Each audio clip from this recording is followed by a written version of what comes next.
So welcome to our first lecture on voltaic or galvanic cells.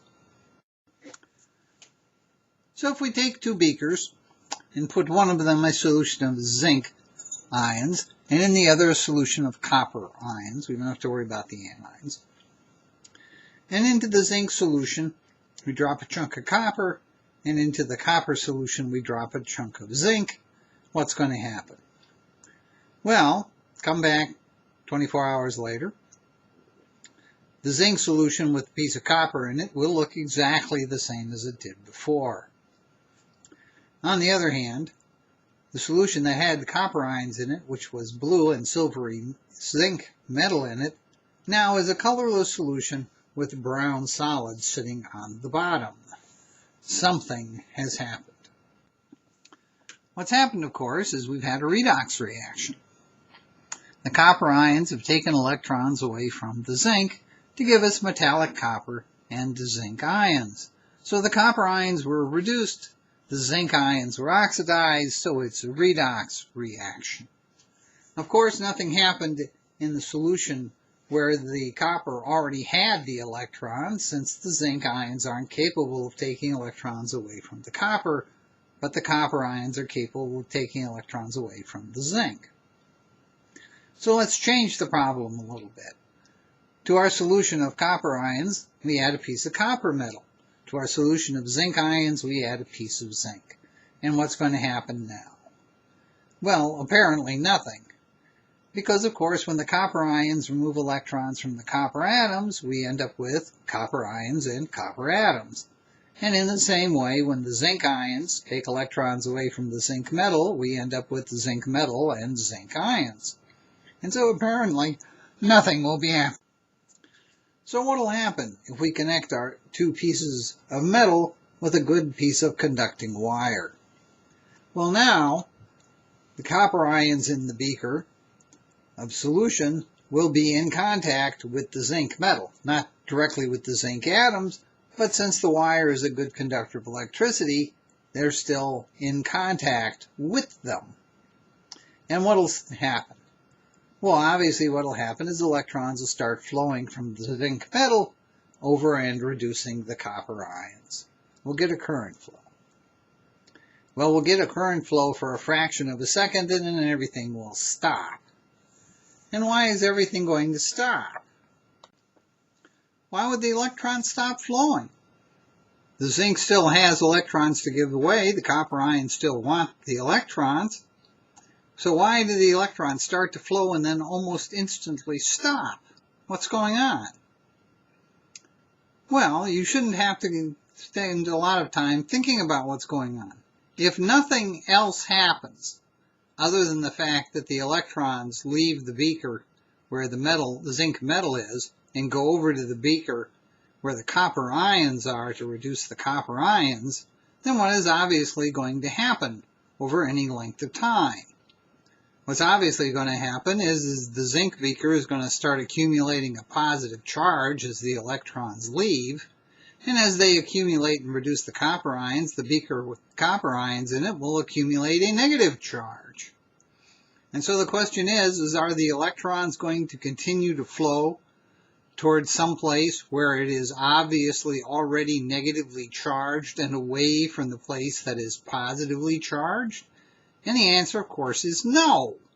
So yes, the electrons start to flow, but almost instantly stop, because having just the electrons flow will produce negatively charged beaker on one side and a positively charged beaker on the other side.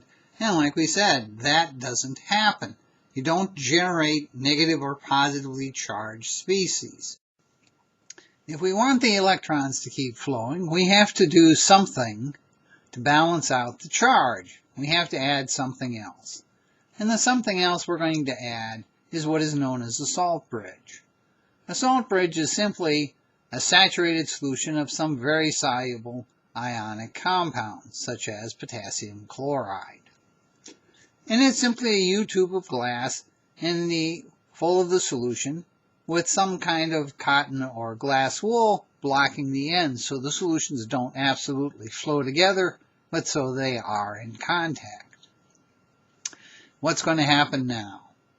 Well, as the electrons leave the zinc metal, go over to the copper beaker, the beaker with the zinc ions in it will start to accumulate a positive charge. But there are chloride ions in the salt bridge, and chlorides are attracted to positive charge. So as the zinc beaker begins to accumulate a positive charge, the chloride ions in the salt bridge will migrate towards it because they are going to be attracted by it. And so the result is, as the electrons leave, they are replaced by chlorides in the solution, and so the beaker, in fact, does not gain a net charge. In the same way, as the electrons show up in the copper beaker and reduce the copper ions, the beaker would start becoming negatively charged. But the salt bridge has potassium ions in it, and potassium ions, of course, are attracted to negative charge.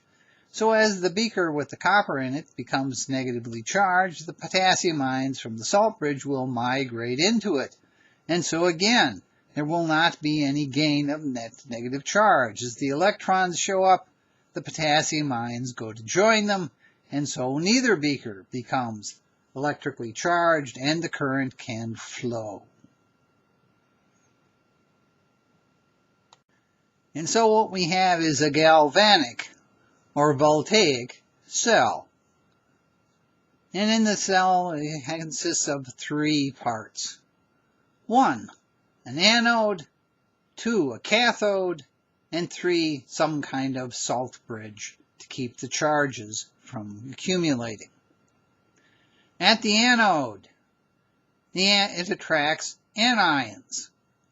The electrons leave the anode and go into the wire, and losing electrons, of course, is oxidation. The cathode, on the other hand, attracts cations. The electrons are arriving through the wire at the cathode, and gaining electrons is reduction. So in a voltaic cell, the anode attracts anions, oxidation takes place, the electrons leave. At the cathode, it attracts cations, the electrons are arriving, and we get reduction. And so we have a shorthand way of indicating cells rather than writing out a whole diagram. To use the shorthand, you start out at the leftmost position with the anode, and you proceed to produce the components of the solution as you go to the right, and the cathode is the first thing on the right.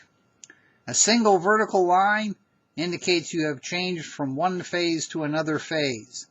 A double line is used as an abbreviation for the salt bridge.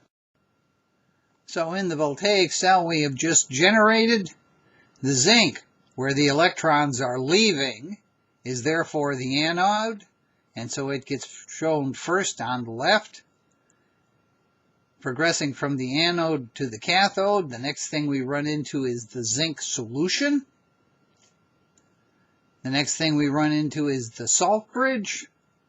Then we run into the copper solution, and finally we end up at the cathode, the copper metal.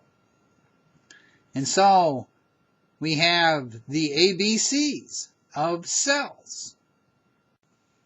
And so we talk about electromotive force, the driving force that sends the electrons through the wire. And it's of course because, like we said, the copper ions want the electrons more than the zinc ions want the electron more. And so we talk about the cell potential, and it's usually measured in volts. And the correct symbol is an uppercase Greek letter epsilon, which is a real pain to write. And so if it's just scribbly, just assume it's an epsilon. And so we can measure the potential for different cells. Copper and zinc give us 1.1 volts. Silver and copper give us 4.6 volts. Silver and zinc give us something, but what? How much potential is it? And this is a problem we run into. Yes, the copper wants the electrons more than the zinc, but how much do the zinc ions want the copper? Because clearly they don't want to lose the electrons, it's just that the copper wants them more.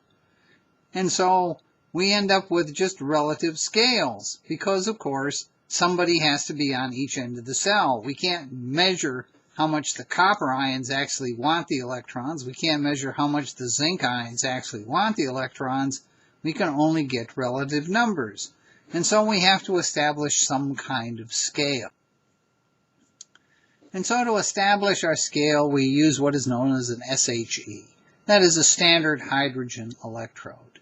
And the standard hydrogen electrode consists of protons in aqueous solution and hydrogen gas being bubbled through the solution.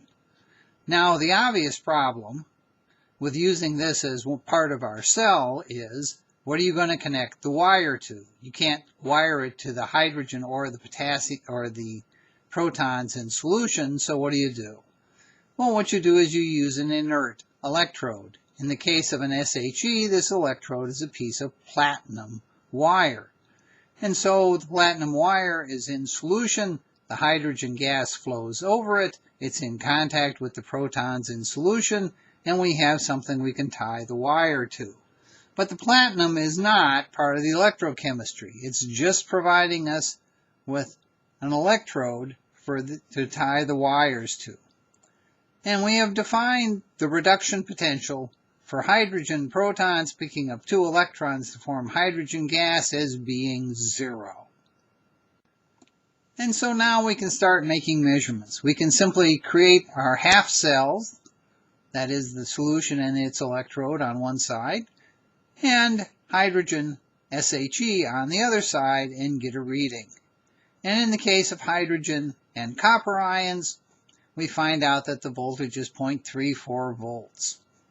Now, the potential of the cell contains 2 parts. It's the reduction potential and the oxidation potential.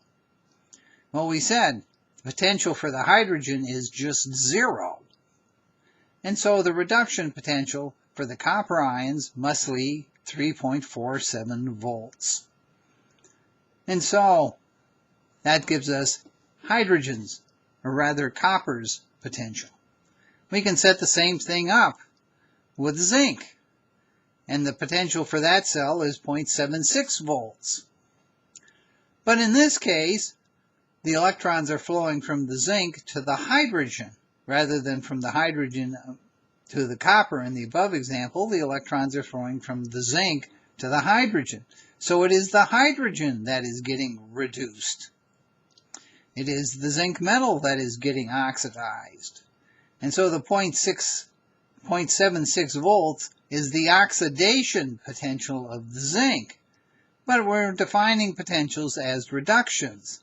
And so for the electrons to flow the other way, the potential for the reduction potential for the zinc ions is minus 0.76 volts.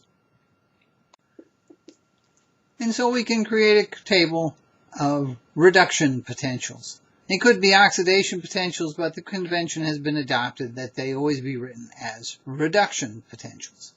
And you can see our SHE actually ends up in more or less the middle of the scale, and so that's a good place to have our 0. And that brings us to the end of today's lecture on voltaic or galvanic cells. Have a nice day.